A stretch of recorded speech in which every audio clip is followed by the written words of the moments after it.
नमस्कार मित्रांनो, जर तुम्हाला NMMTची बस जर ट्रॅक करायची असेल तर काय करायचं? तर तुम्हाला पहिले प्ले स्टोअरला जायचं आहे आणि हे जे फ्रंटला दिसतंय ॲप NMMT बस ट्रॅकर हे तुम्ही डाउनलोड करायचं. ओके, हे डाउनलोड झाल्यानंतर हे ओपन करायचं.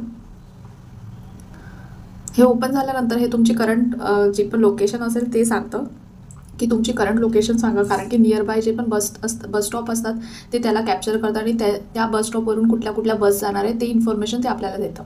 ओके, तर मी यांना माझी करंट लोकेशन देते. आता फॉर एक्झाम्पल इथे बघा खूप सारे बस स्टॉप आले. ओके, तर आता हे तेरणा कॉलेज बस स्टॉप आहे. तर आता तेरणा कॉलेजच्या बस स्टॉपवरून कुठल्या कुठल्या बस जाणार आहेत, तर ही 18 नंबर AC बस आहे. ही येणार आहे 8 मिनिटात. ओके, 55 नंबर आहे. ही तळोजा, म्हणजे इथे लोकेशन पण दिसतं कुठून ते कितपर्यंत, लाईक तळोजा फेसपासून ही येणार आहे, ती घनसोली डेपोला जाणार आहे. वाशी रेल्वे स्टेशन 42 नंबरची आहे, AC बस आहे. ही वाशी रेल्वे स्टेशनवरून निघणार आणि डोंबिवलीला पोहोचणार. ही 11 मिनिटात येणार आहे. तर याच्यानुसार तुम्ही तुमच्या बसचं लोकेशन ट्रॅक करू शकता.